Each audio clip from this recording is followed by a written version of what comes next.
just 5 days after taking office, over dinner with his newly installed Secretary of Defense and the Chairman of the Joint Chiefs of Staff.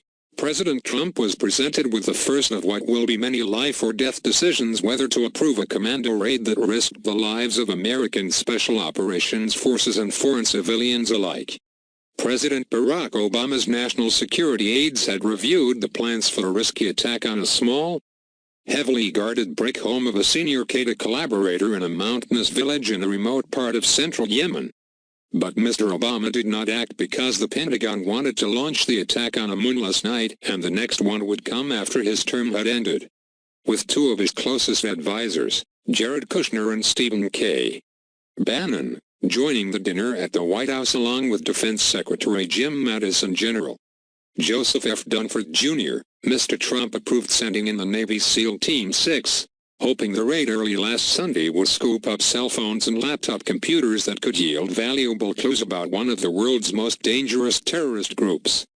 Vice President Mike Pence and Michael T. Flynn, the National Security Advisor, also attended the dinner. As it turned out, almost everything that could go wrong did. And on Wednesday, Mr. Trump flew to Dover Air Force Base in Delaware to be present as the body of the American commando killed in the raid was returned home, the first military death on the new Commander-in-Chief's watch. The death of Chief Petty Officer William Owens came after a chain of mishaps and misjudgments that plunged the elite commandos into a ferocious 50-minute firefight that also left 3 others wounded and a $75 million aircraft deliberately destroyed.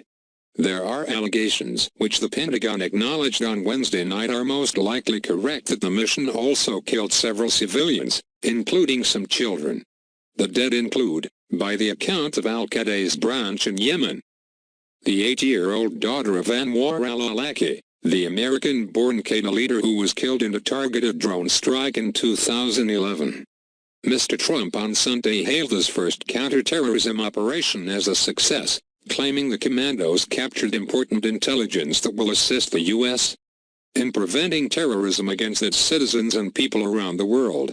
A statement by the military's Central Command on Wednesday night that acknowledged the likelihood of civilian casualties also said that the recovered materials had provided some initial information helpful to counterterrorism analysts. The statement did not provide details, but the mission's casualties raised doubts about the months of detailed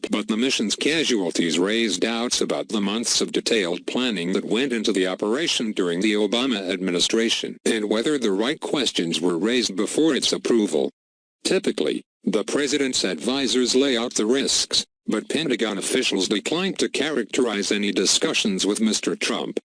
A senior administration official said on Wednesday night that the Defense Department had conducted a legal review of the operation, that Mr. Trump approved, and that a Pentagon lawyer had signed off on it.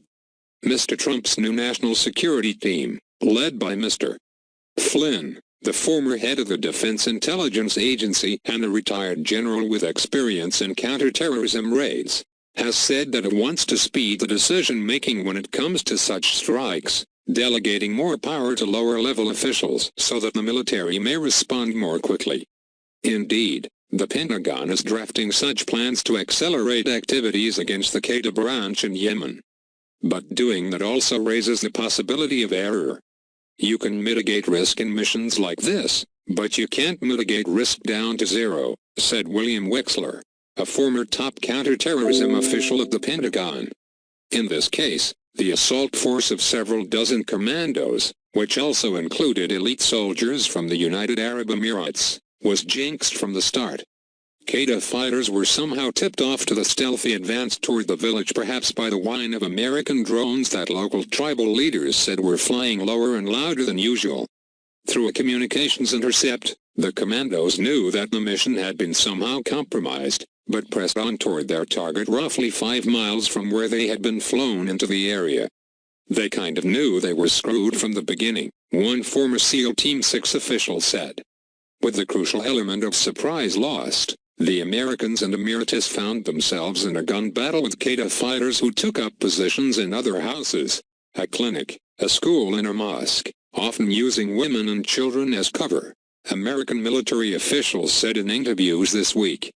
The commandos were taken aback when some of the women grabbed weapons and started firing, multiplying the militant firepower beyond what they had expected.